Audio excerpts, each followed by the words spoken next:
I know I'm very late, but let's get started. Imagine walking into a theater to watch the second movie of James Gunn's new DCU and finding almost no one there. That's exactly what happened to me. The theater was practically empty.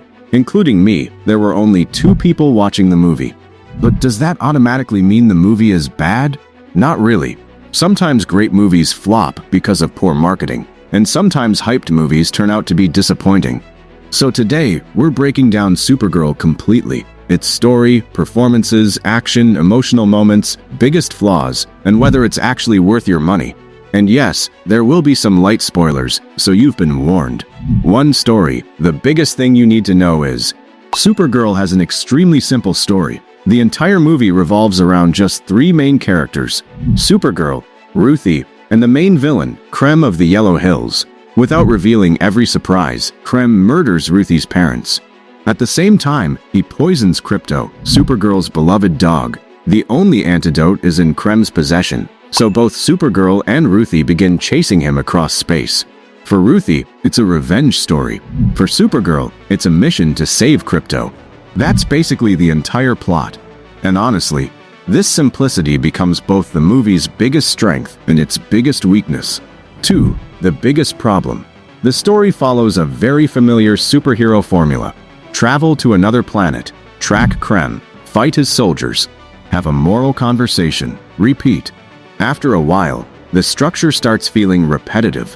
One thing that really stood out to me was Ruthie constantly repeating her tragic backstory.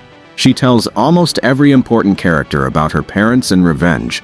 The first time it feels emotional, the second time it's okay, but by the third and fourth time, it starts feeling unnecessary. Even though the movie is only around 1 hour and 52 minutes, it somehow manages to feel stretched in several places. I honestly didn't expect that. 3. What actually works? Nouns. Now let's talk about the positives, because there are quite a few. The biggest highlight for me is Supergirl's backstory. The destruction of Krypton looks beautiful. Argo City is surprisingly well explored. And finally we understand how Kara survived after Krypton's destruction. Those flashbacks are easily some of the best scenes in the movie. In fact, I actually liked the portrayal of Supergirl's parents more than what we got for Superman in the previous movie. It felt much closer to the comics. Another thing I appreciated is the movie's non-linear storytelling. Instead of showing everything in chronological order, the film constantly jumps between Kara's past and present. That definitely makes the simple story feel a little more interesting. 4. Lobo steals the movie. Now let's talk about the character everyone was waiting for, Lobo. Jason Momoa absolutely owns this role. Every single time he appears, the energy of the movie instantly changes. His dialogue, his attitude, his screen presence, everything screams Lobo. Honestly, he becomes one of the most entertaining parts of the film. But there's one major issue. It honestly feels like Lobo was added simply because DC wanted him in the movie. If you completely remove his character, the main story barely changes. His performance is fantastic, but his role doesn't feel necessary. 5. Emotion, humor, and villain. One thing I really appreciated is that the movie doesn't force jokes into emotional scenes. Unlike many recent superhero films, Supergirl allows serious moments to stay serious. Because of that, the emotional scenes actually land. Unfortunately, the exact opposite happens with the villain. Krem is probably one of the weakest DC villains in recent years. The movie barely explains who he really is, why he became this way, or what truly motivates him. Even visually, he blends in with his own soldiers.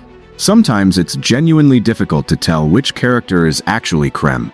Without a memorable personality, without powerful dialogue, and without a proper backstory, he ends up becoming completely forgettable. 6. Action and final verdict. Now what about the action? It's decent. Nothing revolutionary, but entertaining enough. The climax delivers some solid fight sequences. However, many of the coolest one-shot action scenes were already shown in the trailers, so there aren't too many surprises left inside the movie. Another thing that felt slightly strange. Supergirl spends most of the film teaching Ruthie about morality, but by the ending, she herself breaks those same moral rules. That character inconsistency didn't completely work for me. 7. Final rating. So, is Supergirl a bad movie? No.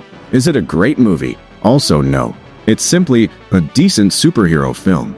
The emotional moments work. Krypto is lovable. Lobo steals almost every scene. But the basic plot, the repetitive structure, and a forgettable villain stop it from becoming something special. And perhaps the biggest disappointment, this movie barely adds anything important to the larger DC universe. If you skip it, you probably won't feel lost before the next Superman movie. That's why, for me. But Supergirl ends up being a movie that's enjoyable while you're watching it, but surprisingly easy to forget once you leave the theater. So, do you think Lobo was the best part of the movie, or did Supergirl deserve a stronger story? Tell me in the comments, and subscribe.